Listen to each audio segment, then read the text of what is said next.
Welcome the anointed ones. You didn't just survive hell, you made it nervous. Let that settle in. Now imagine this. Over 60% of trauma survivors report spiritual awakenings after their deepest pain. Not therapy, not a podcast, but pain. Raw, unfiltered, character-breaking pain. That means what they used to destroy you, activated you. See, most people think when someone suffers in silence, it's because they're weak. But in your case, it was divine containment. You weren't being punished, you were being pressurized. And now that pressure is bursting into fire. The kind of fire that doesn't just burn, it exposes. And right now, God is dragging skeletons, secrets, and silent sins out like laundry on Judgment Day. Let's not sugarcoat it. They tortured you emotionally, spiritually, psychologically. Some of them did it while quoting scriptures. Some did it behind fake smiles and coffee dates. But you endured it all like a human vault, holding back the wrath of God. And now, that vault has been opened. This video is not about pity, it's about power. Not revenge, but revelation. And let's be honest, the same people who tried to set you on fire are now sweating because they smell the smoke. And it's not from you, it's from above.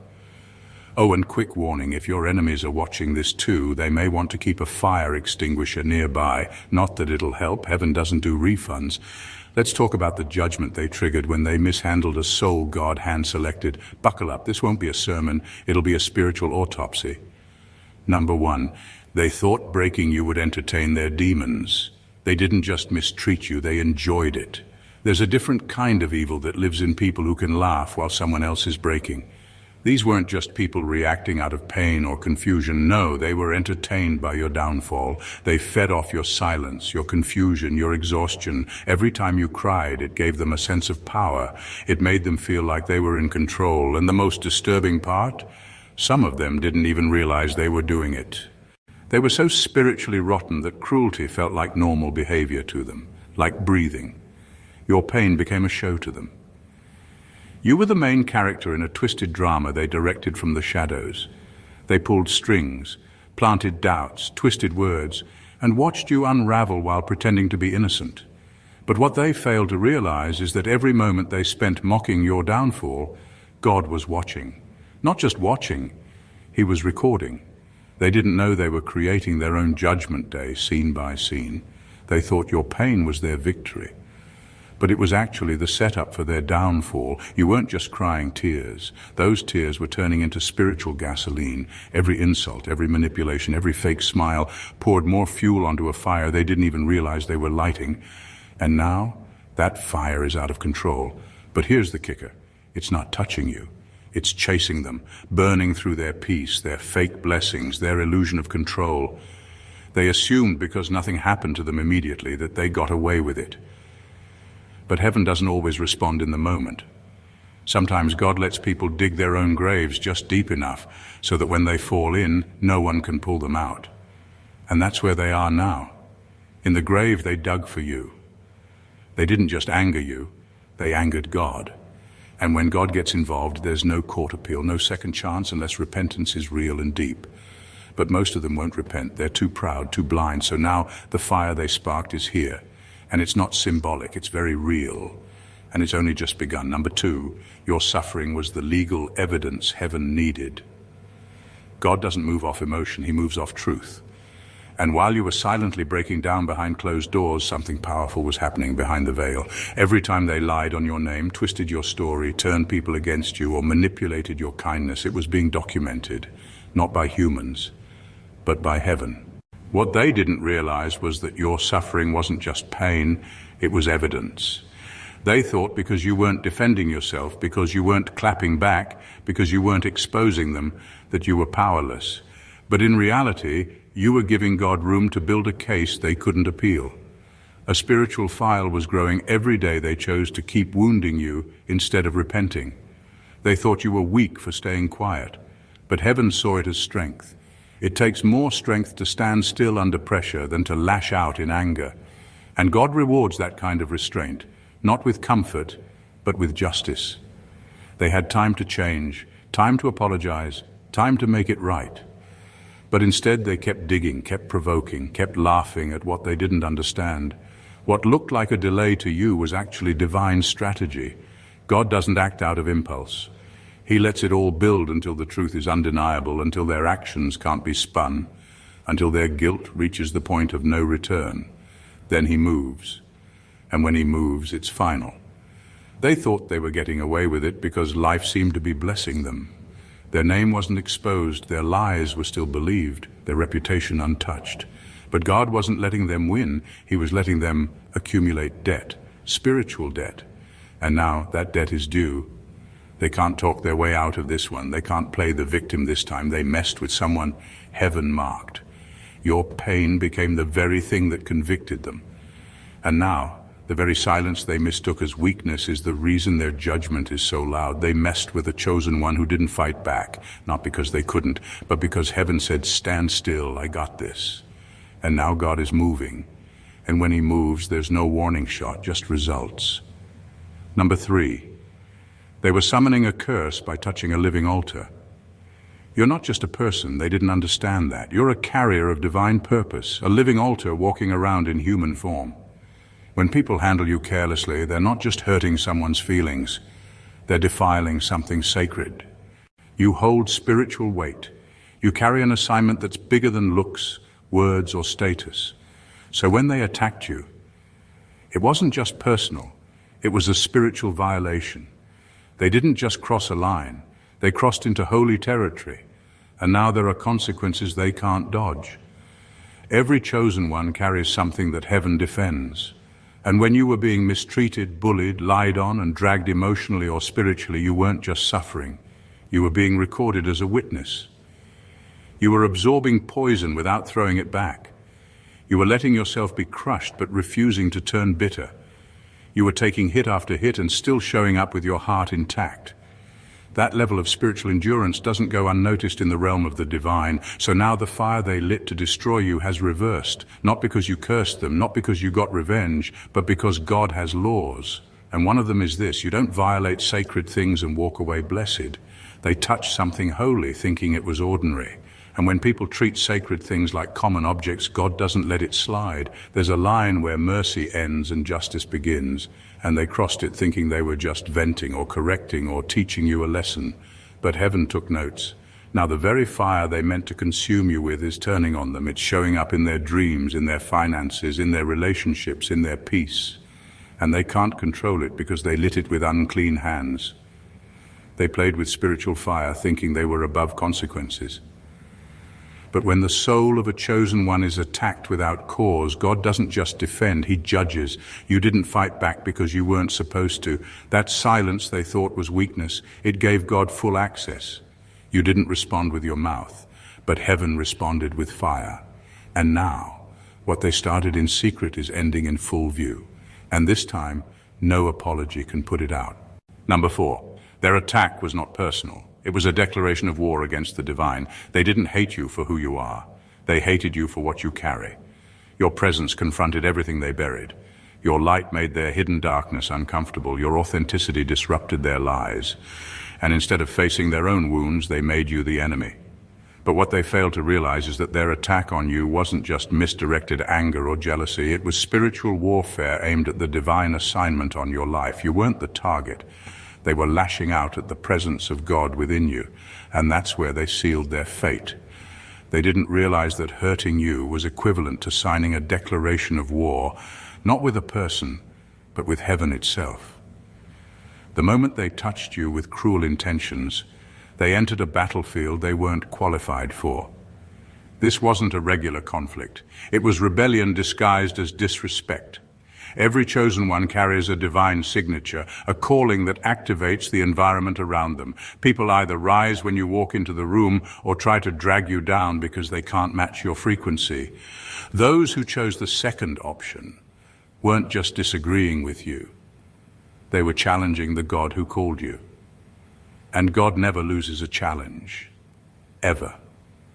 They felt threatened, not because you did anything to them, but because your life was a mirror reflecting what they gave up on. Your growth reminded them of their stagnation. Your integrity reminded them of their compromise. Your favor reminded them of their disobedience. So they tried to crush it, discredit it, and distort it, because it was easier than facing the truth. But here's the twist. When they tried to destroy you, they activated your calling. Every word spoken against you backfired. Every scheme that was meant to block you actually built you. They thought they could fight you in the flesh, while ignoring the fact that heaven was backing you in the spirit. But now the backlash isn't coming from you. It's coming from the one they really offended. They didn't just come for a person, they came for a vessel. And when you come for a vessel God chose, you lose before the battle even begins. Because it's never been about who you are. It's always been about who sent you, and that's where they messed up. Number 5, God didn't intervene immediately because he was building a case that couldn't be dismissed. You cried, you prayed. You asked God why he was letting it happen, why he didn't step in when your name was being dragged, when your character was being assassinated. When people you loved turned into enemies overnight. You weren't just hurting, you were confused. You knew God saw it all, so why didn't he stop it? What felt like delay wasn't neglect, it was precision. Heaven was watching, not passively, but strategically. Every lie told on you, every setup, every conversation behind your back was added to the case. Every moment you chose to stay silent instead of snapping. Every night you cried yourself to sleep without telling a soul. Every time you forgave and still got spit on. All of it was spiritual evidence. God wasn't just going to shut it down. He was going to prove who was who. He wasn't going to give them room to twist the narrative, because if he had responded too early, they would have played innocent. They would have lied their way into sympathy. But God waited until the evidence stacked so high it couldn't be ignored. He let them go too far on purpose, so when judgment hit, no one could say he was being unfair. And now, the case is closed. The verdict is sealed. And what's coming down isn't symbolic payback, it's real spiritual fire, a fire that doesn't just burn reputations but uproots comfort zones. It hits where it hurts. It strikes in places they thought were untouchable: money, health, influence, relationships. Because they built those things while tearing you down, and now they're finding out what it means to profit from injustice. This wasn't karma. This was court. And heaven doesn't hand out warnings once the verdict is in. You didn't have to lift a finger. Your obedience was your testimony. Your endurance was your closing argument. And now God is responding, not out of pity, but out of righteousness. Because when a chosen one is falsely handled, the delay isn't denial, it's set up. It's the gathering of receipts. And when heaven pulls the trigger, there's no hiding, no editing, no excuses. The fire has already started, not out there, but right where they thought they were safe. God is not punishing, he's correcting, and this time mercy stepped aside so justice could speak. Number 6, they didn't realize you were the test, not the target. They thought you were just another person to use, dismiss, or manipulate. To them, you were a convenience, a means to an end.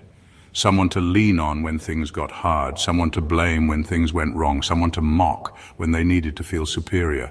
They misread your presence entirely. What they didn't know was that your arrival in their life wasn't random, it was divinely scheduled. You weren't there for decoration, you were there for evaluation. God placed you in their life as a test, not a test of knowledge, but of character. How they handled you was a direct reflection of their relationship with him. Your kindness was a mirror, your patience was a gauge. Your loyalty was a challenge to their selfishness. And instead of rising to the moment, they sank. They saw you as weak when you were actually strong. They saw you as naive when you were discerning. They thought they were in control of the narrative, not realizing they were being watched, not by you, but by heaven. You were the Jonah in their storm, not because you caused the chaos, but because your presence revealed it. You were the Joseph, thrown in a pit by the very people who should have protected you. You were the Job, tested without cause and left alone to suffer in silence. And through it all, you stayed faithful. You didn't retaliate. You didn't plot revenge. You simply endured, even when it cost you everything. God wasn't watching for your complaints. He was watching for their repentance. But they never gave it. They justified their actions. They laughed off the pain. They assumed they were right just because they were loud, just because others agreed. But heaven doesn't weigh intentions. It weighs hearts. And their heart failed the test. Now God is responding. Not because you cried out for revenge, but because they failed an exam they didn't even know they were taking.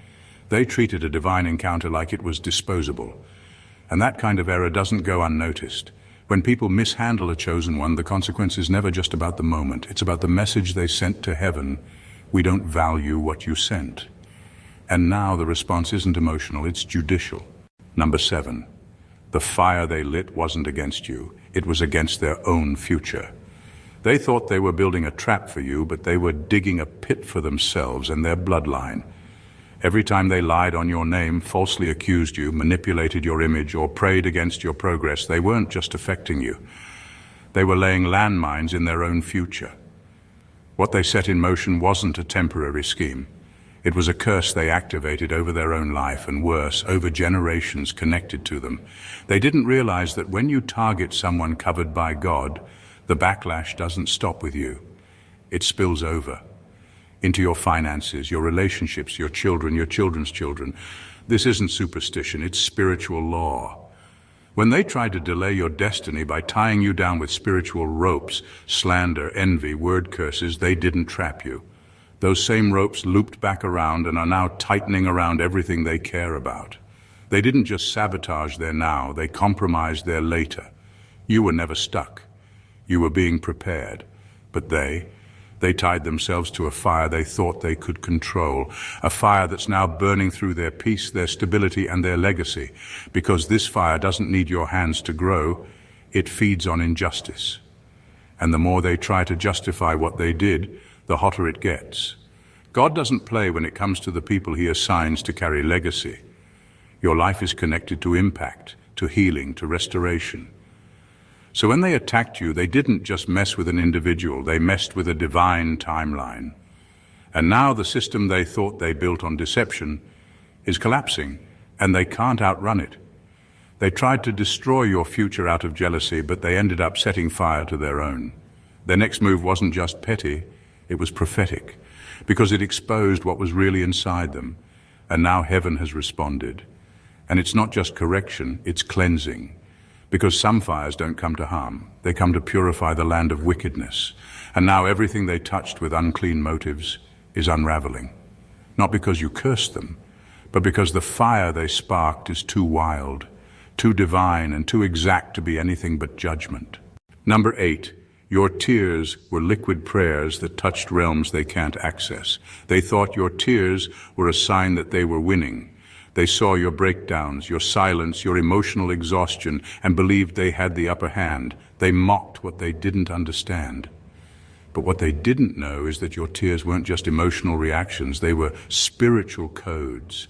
Every time you wept, every time you collapsed into prayer with nothing but pain in your chest, you were releasing messages into the spirit realm that bypassed human ears and went straight to the throne of God.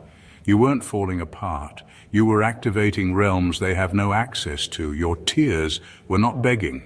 They were commanding. They were sounding alarms in the spirit, alerting heaven to the level of injustice being committed against you. People ignored it. Friends overlooked it. Family dismissed it. But God heard. And when he hears those kinds of cries, not shallow performative cries, but soul-level weeping, he does not sit still. They laughed. They mocked. They told people you were crazy. They whispered that you were too sensitive, too emotional, or too dramatic. All the while, your tears were building a spiritual case brick by brick. You didn't know it at the time, but every sleepless night, every moment you wept with no one to call, every emotional collapse, they were sacred. They were divine alerts sent straight into the courts of heaven. Now the response is here, and it's not soft. It's not gentle, it's not even a warning, it's explosive. The kind of fire that doesn't knock first. The kind of judgment that moves in suddenly and shakes everything out of alignment. They thought your pain was powerless, but it summoned a force they can't negotiate with, a force that doesn't speak their language, a force they can't manipulate or escape. Because you weren't praying for revenge, you were crying out for justice. And justice is never quiet forever. It comes in storms, it comes in divine fire. And it comes without apology. They asked for a reaction. What they got was a response from the highest authority, not from you, but from the realm they mocked, the God they defied, and the tears they underestimated. Number 9, God gave them repeated chances to stop. They chose to escalate. They weren't blind. They weren't unaware. Deep down, they knew what they were doing was wrong. But instead of repenting, they kept going. God didn't just let them run wild, he gave them chances, real ones, quiet nudges, disturbed sleep, unexpected delays, convictions that made their stomach turn, warnings through people they didn't expect, dreams that shook them in the middle of the night. But every time they made the same choice, to ignore it, to push forward in pride, to double down on destruction. This wasn't just evil, it was rebellion. Rebellion is different from weakness. Weakness might fall into sin, feel the guilt, and try to make it right. Rebellion knows it's wrong and still says, I'm doing it anyway. And that's exactly what they did with you. They saw your kindness, they saw your silence, they saw the grace God was showing them through your patience. And they mistook it for permission. Instead of changing, they took advantage. They chose escalation over transformation, and that's where everything turned. God's grace isn't infinite when it's being spit on. There's a line, and they crossed it. Not once, but repeatedly. They were given space to repent, and they used that space to dig the hole deeper. Now it's no longer a matter of maybe they didn't know better. No, they knew, and that knowledge is exactly what's fueling the collapse. Because heaven doesn't just judge actions, it judges intentions. And their intention wasn't just to hurt you. It was to test how much they could get away with while still wearing a mask of righteousness. They abused grace until it ran dry. And now they're dealing with the reality of a decree that can't be undone. You never had to curse them. God was giving them time. But they wasted it. And when God shuts the door, it's not emotional, it's final. The fallout they're experiencing now is not your revenge, it's divine response. Not from a place of hate, but from a place of balance. Justice always catches up with rebellion. Always. They weren't pushed into this, they chose it repeatedly. And now the collapse isn't just deserved, it's unavoidable. Number 10, your spiritual DNA activated judgment timers. You're not built like everyone else. That's the part they missed. Your presence isn't casual. It's covenant. When you walk into someone's life, heaven marks it. There are divine terms tied to your soul. And when people cross the boundaries of mistreatment with you, it doesn't just hurt your heart, it triggers systems. You're not just emotionally wired, you're spiritually timed. There's a hidden threshold built into your spiritual design, something heaven placed inside you that acts like a divine alarm. When you're pushed past a certain point of betrayal, injustice, or abuse, that threshold activates a countdown. It doesn't matter how forgiving you are, it doesn't matter if you still prayed for them. Once it reaches that spiritual tipping point, judgment begins to unfold. Not because you're vengeful, but because the weight of your calling cannot tolerate prolonged dishonor. People thought they had time. They thought your silence meant unlimited chances. They mistook your endurance for permission, but what they didn't see was the spiritual timer counting down in the background. Because every chosen one has one, it's not visible to the eye, but it's written in the fabric of your assignment. And when they keep crossing lines, even after grace has been extended, that timer goes off. And once it does, there's no going back. They were so confident in their control, so convinced you were at their mercy, but really, they were sitting on a ticking bomb, pretending it was a throne. Now it's exploding in slow motion. Opportunities are drying up, influences collapsing, pieces being shattered. And they don't even know where it started, but you do. Because you felt it shift. You felt when the atmosphere changed, when the burden you carried lifted, not because things got better, but because judgment stepped in. And this isn't the kind of thing prayer circles can reverse. This isn't let's just move on territory. Once the timer hits zero, unless God himself steps in and grants supernatural mercy, the process begins. And it doesn't stop until justice is complete. You were never just someone they hurt. You were a divine checkpoint, a test they failed, a living reminder that grace isn't unlimited and time isn't always on their side. Number 11. The same people who mocked your pain will soon beg for your intercession. They laughed while you cried. They rolled their eyes at your breakdowns, whispered behind your back, and made you the punchline in rooms you didn't even know you were being discussed in. You were the too emotional one, the overthinker, the one who needed to toughen up. They called your pain dramatic, your boundaries disrespectful, and your loyalty desperate. But now that the fire has started to fall, not from you but from God, they're remembering every word they spoke.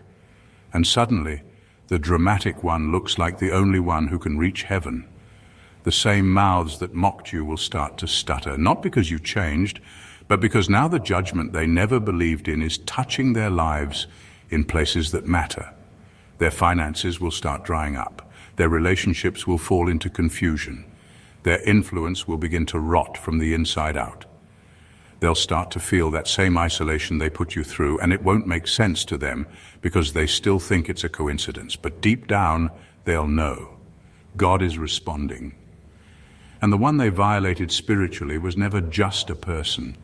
They were a vault of favor and protection they broke open and wasted. And now, when they come running back, desperate, broken, hoping for your prayers, hoping for your intercession, they'll find something they never expected. You're not available, not because you hate them, not because you're bitter, but because your assignment has expired. When judgment arrives, it closes doors, it severs ties, it removes access. You didn't walk away, they got removed from your story. There's a difference. When they had your presence, they mishandled it.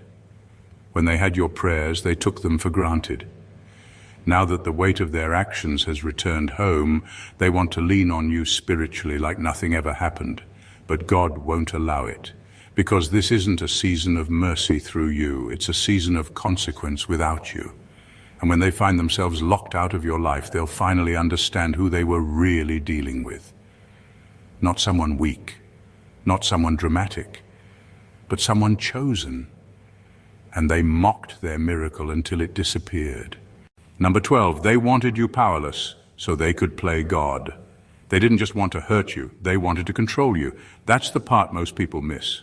Their behavior wasn't random, and it wasn't just about jealousy. It was about dominion. They needed you to doubt yourself, question your worth, shrink in the presence of their ego, because the more broken you felt, the more powerful they seemed. It wasn't enough for them to win. They needed you to lose your voice, your confidence, and your sense of direction so they could position themselves as the authority in your life. They weren't trying to love you, they were trying to replace God. Every insult wasn't just cruelty, it was calculated. Every guilt trip, every backhanded compliment, every emotional withdrawal was designed to bring you to a place where they could rescue you. Only after they created the storm. They wanted to be the voice you depended on, the opinion you feared, the validation you lived for, and when you started seeing through it, that's when the real attacks began, because your independence was a threat to the little throne they built on your insecurity. They wanted worship in subtle ways. You praising their wisdom, their image, their decisions. You apologizing just for existing. You playing small so they could feel big. And while others clapped for their charisma and charm, God was watching the manipulation behind the curtain. And here's the thing about God, He does not share His throne. What they were doing wasn't just abusive, it was spiritual treason. They tried to take the seat only God has in your life. And now the exposure is happening publicly. Slowly but surely, the very people they turned against you are starting to see it. The mask is slipping, the charm is cracking, and their influence is crumbling. Not by your hand, but by divine disarmament. They're being dethroned, spiritually stripped, not just embarrassed, but revealed. And there's no PR statement that can undo what God is doing, because when someone tries to play God in your life, they don't just lose your respect, they lose His protection. Now their manipulation has turned into isolation. The crown they stole has turned into chains. And the people they rallied against you, they're watching it all fall apart, wondering how they ever missed the signs. Number 13, the fire now answering them isn't from you, it's from the same God they provoked. You didn't throw a single punch, you didn't cast a spell, you didn't smear their name, expose their secrets, or even defend yourself the way you had every right to. What you did was far more dangerous to their kingdom of lies. You survived. And that survival, soaked in humility, silence, and sacred pain, became a spiritual alarm that reached the throne of God. Now the fire falling on them isn't from your rage. It's from the same God they mocked, provoked, and tested without fear. They'll cry witchcraft. They'll say you're the one doing harm because their world is falling apart. They'll throw scriptures, act confused, play victim, but the heavens are not fooled. You're not the source of the fire. You were the warning before it came. God is not a spectator in your suffering, He is a witness. And when the line of unrepented cruelty is crossed, heaven doesn't stay silent. The response isn't revenge, it's rectification. This fire isn't emotional, it's judicial. It's not personal payback, it's divine justice. You didn't have to curse them. Your pain did. You didn't have to plot, they kept provoking. And now the response is not a flame you lit, but a fire they drew with their own actions. They danced on your wounds. They laughed when they thought you were finished. But God was collecting it all, every smirk, every betrayal, every act of sabotage, and storing it like evidence in a sealed courtroom. And when God moves, he doesn't just settle scores, he reorders everything. They thought your silence was weakness, but that silence was holy. It was restraint. It was trust in a God who never misses. And now, that same silence is roaring in their lives louder than any scream ever could. What's burning down now isn't a result of bitterness, it's the consequence of unchecked wickedness. And no, not even their fake apologies, church attendance, or last-minute repentance can stop it. Because this isn't about your feelings anymore.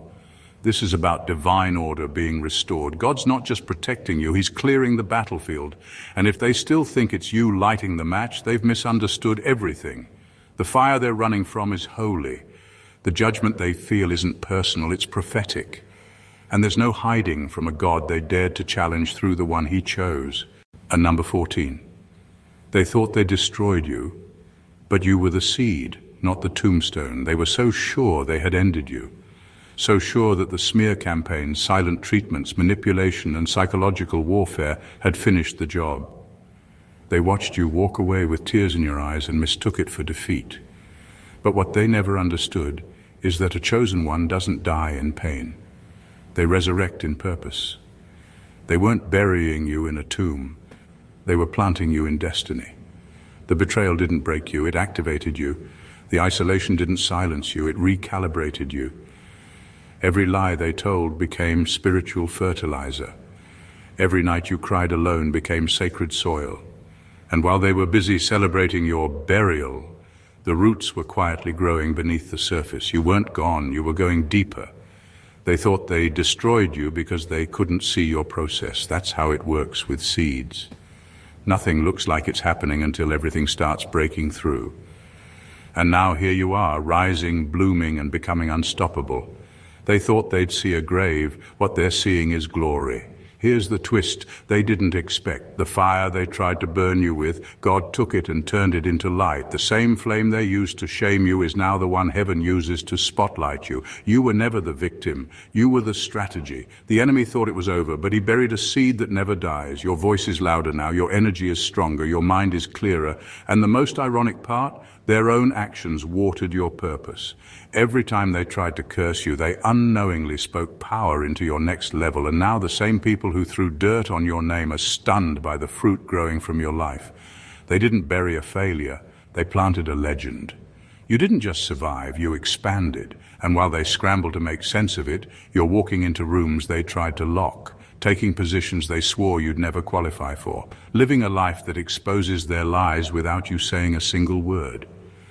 They thought they marked your ending, but heaven had just begun your beginning, because chosen ones don't get buried, they get rooted. And from there, the rise is not just inevitable, it's explosive. What they meant for your destruction has become divine construction. Every tear, every betrayal, every silent breakdown, they all became the scaffolding for your rise. You weren't a victim of cruelty, you were a vessel of prophecy. And now, every stone they threw has become part of the foundation God is building beneath your feet. They tortured you, but God took notes. They mocked you, but heaven recorded the footage. And now, justice is not just coming, it's already here, burning down illusions, exposing corruption, and elevating the very one they tried to erase. This wasn't just karma. It was courtroom-level judgment. Divine, undeniable, irreversible. You're not just rising, you're glowing with a fire they can't extinguish. You didn't retaliate with vengeance, you let God respond with verdicts. You were the test they failed, the seed they misjudged, the spiritual DNA they triggered without understanding what was encoded inside of you. Let them talk, let them spin their lies. It no longer matters, because the tables haven't just turned, they've flipped with fire. And in this new chapter, you're not trying to be understood. You're walking in power, not from ego, but from elevation. Not from revenge, but from restoration. You were never their victim. You were God's weapon in disguise. And now, that disguise has been removed. Let them feel the flames. Because what they lit in ignorance, heaven is now using with precision. Your survival wasn't the end of the story. It was the spark that ignited divine reckoning. The fire is here, but it's not consuming you.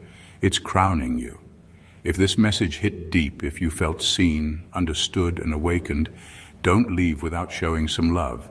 Subscribe to the channel so you never miss a word that speaks directly to your spirit. Like this video if you know you're walking out of the fire stronger than ever. Comment below. Let us know what resonated with you most. Your voice matters here. Share this with someone who's been fighting silent battles, someone who needs to know they weren't crazy, they were chosen. This isn't just content. This is confirmation. And the world needs more of it. Let's wake up the warriors. Let's spread the fire. Stay powerful, stay protected, and I'll see you in the next one. God bless you.